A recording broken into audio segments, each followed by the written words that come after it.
There was a bridge ahead of him where the soldiers Straighten were up your fighting. chair. Stop. Come here. Do you like the other chair or do you like this chair? I like this one. Excuse me. Sit up straight. Get up first. Stand up. Yeah, good. Now, come here. Good. Here. Good. Sit in. Ready? And then you can't. Okay. Yeah, good. Just keep it down. Don't put it up. Okay? Good. No, don't put it up. Yeah. And then, or is it you're too short? You're too short. You want to put it up? Yeah. Okay, good. Yeah, okay? Don't lean in though. Good. So it's, here, ready? Yeah, ready? Is that good? Yeah. All right, good. All right, I'll put the other one in the car. Okay? Good.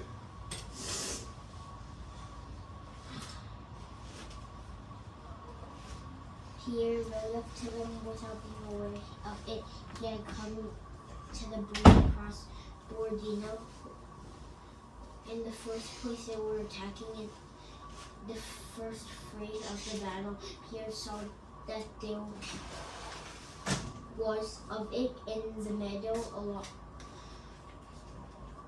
among the rows of new mound. Smell it. Nothing. Hay which had been taken no notice of amid the smoke of the campfires the day before, but despite the incessant firing going on there, he had an idea that was his field of battle. He did not notice the sound of the bullets whistling from every side of the projectiles.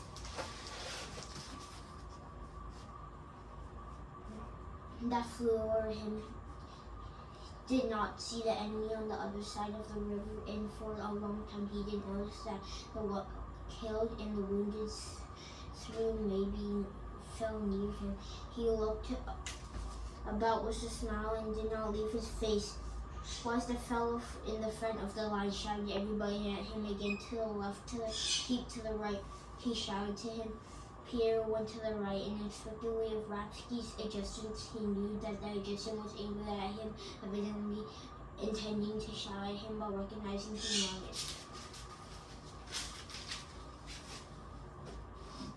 How have you got here, he said, and galloped on. Pierre's feeling in the place, having nothing to do, getting afraid in someone's way again, galloped after the adjustants. What's happening here? May I come with you? He asked. One moment, replied the adjutant. And riding up into the stout colonel was standing at the meadow and gave him the message in addressed Pierre. Why you have come here, Count? He asked with his smile still inquisitive. Yes, replied Pierre, but his adjutant turned to the horse and rode on. It's tolerable, he said, but with migrations on the left flank, they're getting it frightfully or not?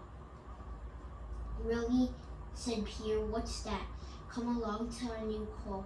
We can get a view from our own battery and still bearable, said the adjutant. Will you come? Yes, I'll come with you, said Pierre, looking around for its group.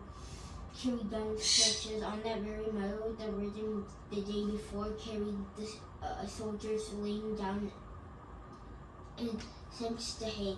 Threw his head thrown awkwardly back off and why haven't he carried him away? Said Pierre, was about to ask, but seeing the strange expression of the adjutant that was also that way, he checked himself.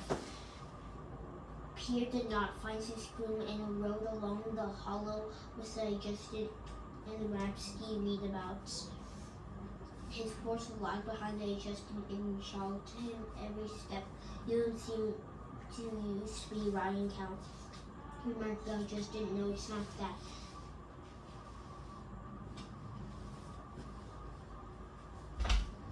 Sorry, buddy. But their actions seem so guilty, said Pierre in a puzzled tone. Why, she's wounded, said the adjutant, and looked off in the foreleg above. beneath a bullet, no doubt. I congratulate you. How baptism of fire, having ridden the past the sick corpse, and artillery which been firing into the small one.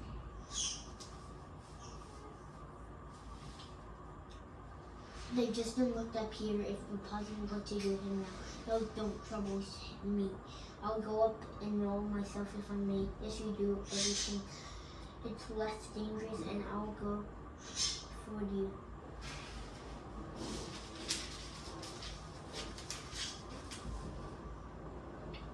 I shouted toward up those two places from Pierre and looked around with a smile as he brushed from the clothes and some earth if it hadn't thrown out. Now it's not afraid, really, sir? Really now? A red face, broad and shoulder with the Pierre with a grin and disclosed a set of sound white teeth. Are you afraid then? Said Pierre. What else do you expect? Answered the soldier. She has no mercy, you know. When it comes splintering down on your inwards, oh, I can't help being afraid, he said, laughing. Several of men with brightly kindly faces stopped by. Here he did so delight them. It's the business of the soldiers, but in genuine, it's wonderful. They're a gentleman for you. To the places, cried a young officer to the men gathered around Pierre. The young officer was evidently exercising his duties for the first second, but time to time, therefore, seeing both of his suspenders was a great precision and formality, and the booming cannonade that was growing more intense over the whole field, especially going to the left where bagation flushes, finishing anything. Moreover, their attention was engrossed by watching the unconscious feeling of joyful animation produced by the size of the sound, and the battlefield was now replaced.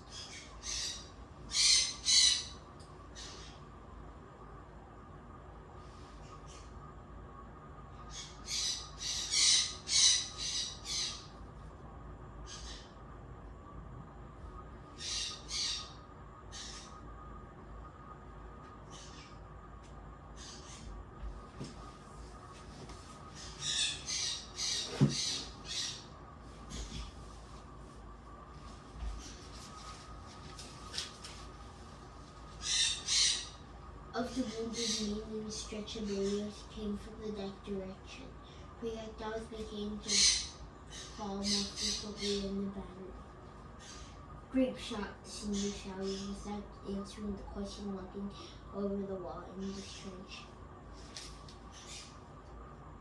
Suddenly something happened. The young officer gave a gasp and bending double step down on the ground like a bird shot in the wing. Everything became strange, confused, and misty in the Pierre's eyes. One cannonball after another was hurled by the stroke in the earthwork. A soldier or a gun. Good night.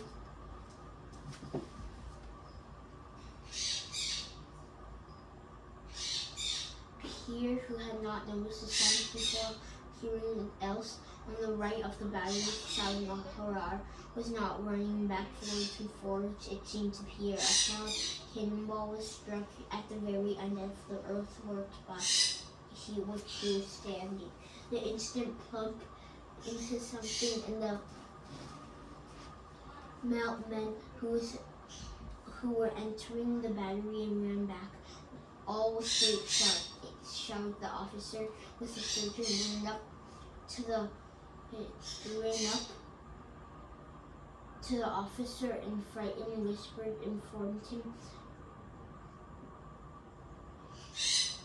as a butler for that informs in his master that there is no more of some wine asked for, that there were no more changes Who are they doing? Shouted the officer, turning to Pierre.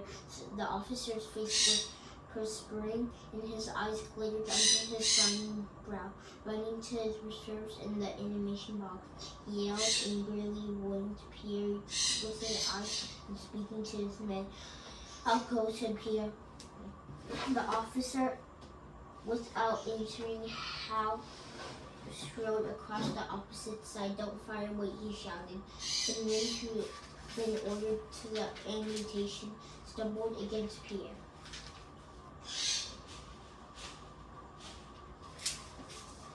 But the French were evidently more inclined and had to sink in taking the prisoner because Pierre had a strong hand and imposed the fear. Chapter 33. The chiefs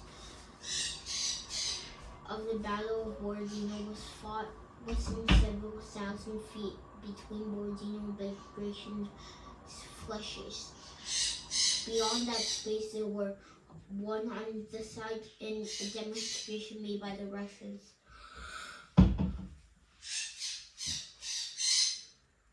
And on the other side, beyond Atiza, was the conclusion of Karp, but two were detached from the feeble actions and compared was the place of the center of the battlefield, and between Borodino was the flèches beside the wolf chief in actions of the day. It took place in open space visible on form on both sides, and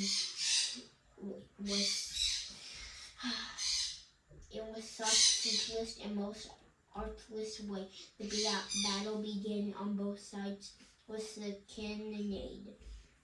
Several hundred guns then went. The whole entire field was covered in smoke. Two divisions campaigns and advanced from the French right. The troops advanced on Borodino from the left.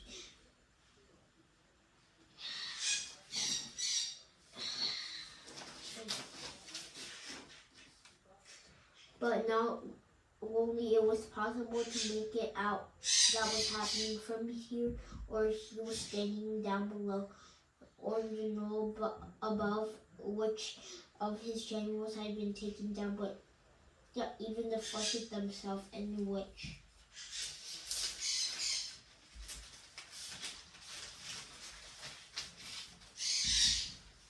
By the time there were Russians and now French soldiers, altogether dead, wounded, alive, fighting, or even at those flèches themselves, it was impossible out what was taking place.